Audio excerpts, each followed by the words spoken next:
1월 1일 월요일 새해의 기도. 다음은 미국의 복음 전도자인 무디의 매일 아침 기도문입니다. 나의 주 나의 구세주여, 주님의 어떤 일이든지 나를 써 주시옵소서. 모든 일에 어떤 방법으로든 저를 요구하여 주옵소서.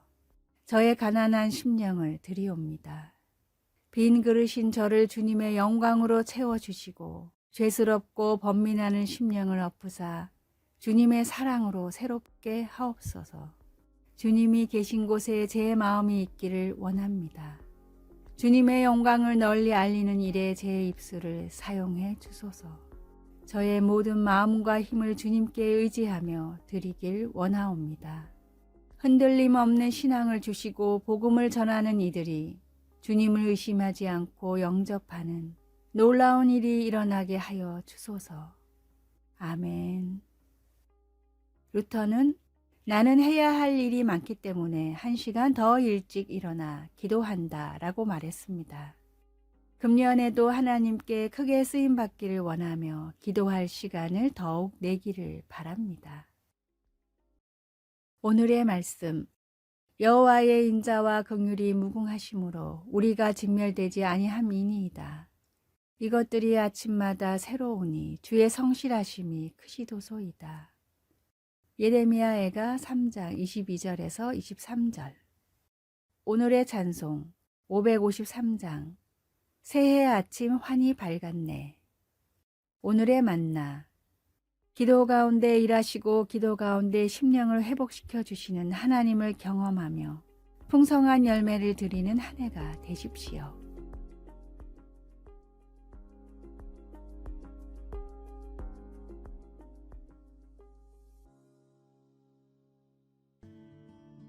(1월 2일) 화요일. 기뻐하십시오. 키스는 우울한 기분으로 농산물 코너를 터벅터벅 걸어가고 있었습니다. 파킨슨 병의 첫 징후로 그의 손이 떨리고 있었습니다. 언제 병세가 악화될까? 그때 아내와 아이들은 어떻게 받아들일까? 키스의 이런 우울한 생각은 갑자기 들리는 웃음소리로 산산조각 흩어졌습니다. 옆을 보니 어떤 남자가 휠체어에 앉아 키득거리고 있는 소년을 밀고 있었습니다. 아이의 아빠가 몸을 기울여서 무슨 말인가 속삭이자 아이는 웃음을 멈추지 못했습니다. 키스보다 눈에 띄게 건강이 좋지 않았지만 소년과 그의 아버지는 그들이 할 수 있는 한 기쁨을 누리고 있었습니다.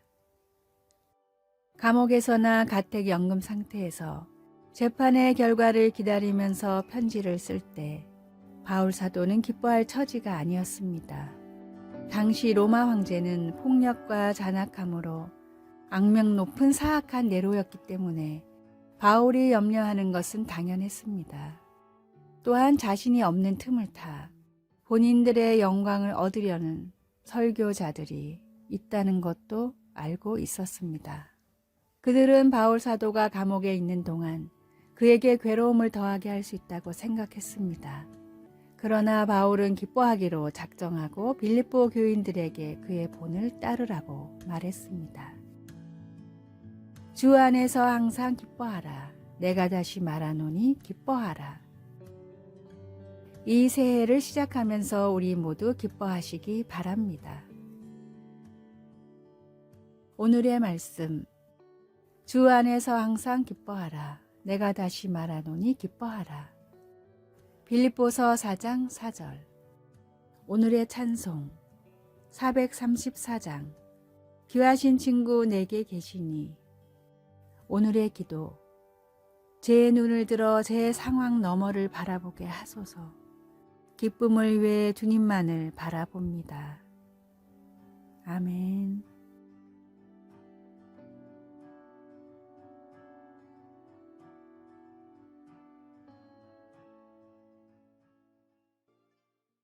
1월 3일 수요일 기도의 응답.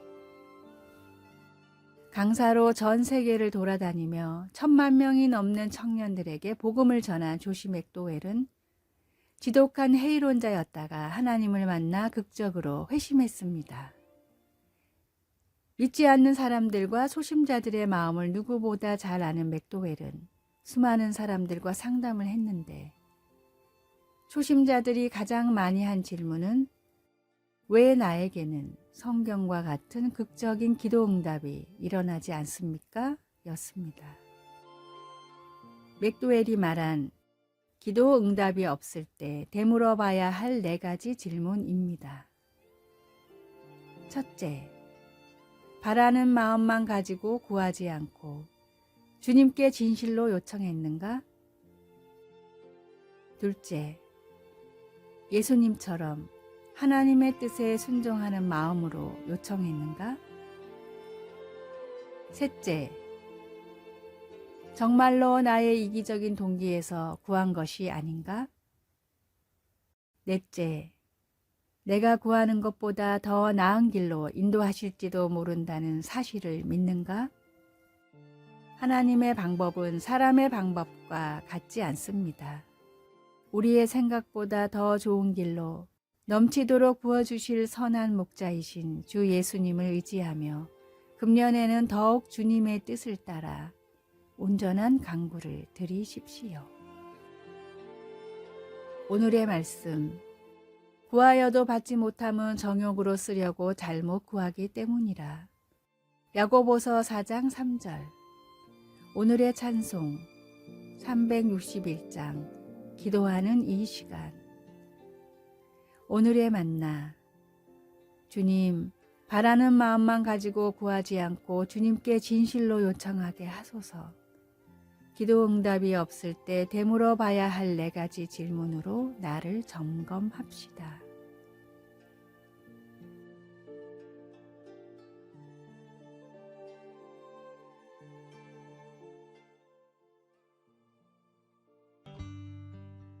(1월 4일) 목요일 작은 출발. 브루클린 다리는 1883년 완공 당시 세계 8대 불가사의로 여겨졌습니다. 그러나 그 다리를 완성하는 데 있어서 핵심적인 부분은 다리의 한 타워에서 다른 타워를 연결하는 한 가닥 가느다란 철사줄이었습니다. 그 첫 번째 철사줄에 다른 철사줄들을 더해서 케이블을 만들고 그렇게 만든 3개의 다른 케이블과 함께 서로 엮어 하나의 거대한 케이블을 만들었습니다. 이 거대 케이블이 완성되었을 때 그것들은 각각 5,000가닥 이상의 아연 도금 철사줄로 이루어졌는데 그것들이 당시에 가장 긴 현수교를 지탱해 주었던 것입니다. 아주 작은 것으로 시작된 것이 브루클린 다리의 엄청난 부분을 이루게 된 것입니다. 예수님의 생애도 아기로 태어나 작은 마을의 구유에 놓이면서 작게 시작되었습니다. 선지자 미가는 그분의 미천한 탄생을 예언하면서 다음과 같이 기록했습니다. 베들레헴 에브라다야, 내가 유다 족속 중에 작을지라도 이스라엘을 다스릴 자가 내게서 내게로 나오리라. 작은 시작이었지만 통치자이시며 목자이신 예수님은 명성과 사명이 땅끝까지 미치게 될 것입니다. 예수님은 겸손하게 작은 곳에서 태어나셨고 이 땅에서 자신을 낮추시고 범죄자의 형벌을 받아 십자가에서 죽으셨습니다. 그러나 예수님은 엄청난 희생을 통해 우리와 하나님 사이의 간격을 메움으로써 모든 믿는 자들에게 구원을 베푸셨습니다. 새해에는 예수님 안에서 믿음으로 하나님의 크신 선물을 받으시기 바랍니다. 오늘의 말씀. 베들레헴 에브라다야, 너는 작을지라도 이스라엘을 다스릴 자가 내게서 내게로 나올 것이라. 미가 5장 2절. 오늘의 찬송. 149장 주 달려 죽은 십자가. 오늘의 기도. 예수님, 겸손히 이 땅에 오셔서 크신 희생으로 저를 구원해 주셔서 감사합니다. 아멘.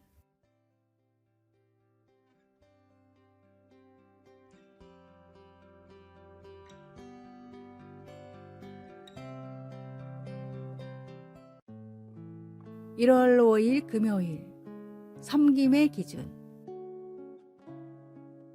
미국 보스턴의 유서 깊은 교회 트리니티 처치의 목회자였고 헬렌 켈러에게 복음을 전한 것으로 유명한 필립 브룩스 목사님은 어디서나 전도를 하며 신방을 통해 복음을 전했습니다.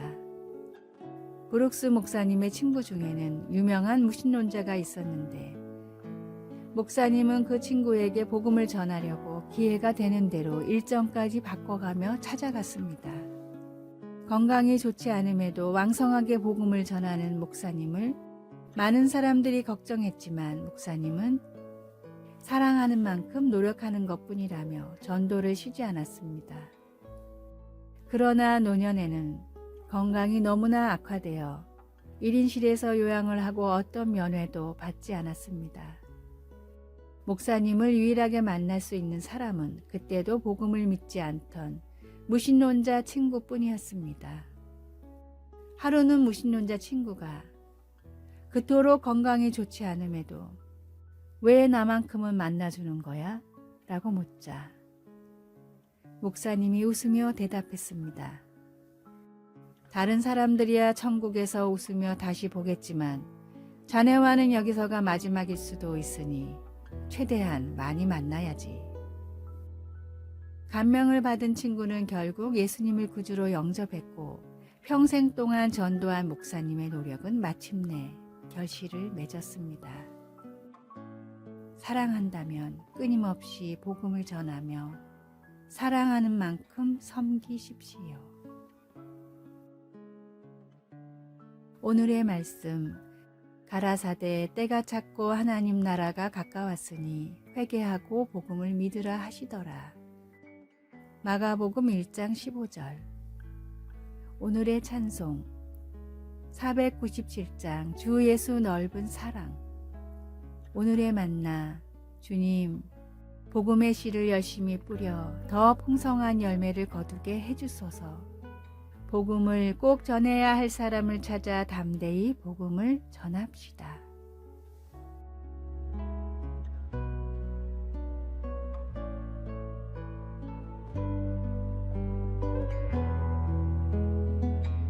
아래의 빨간색 글자 구독을 누르시어 더 많은 전도의 열매를 맺으시기를 기도합니다.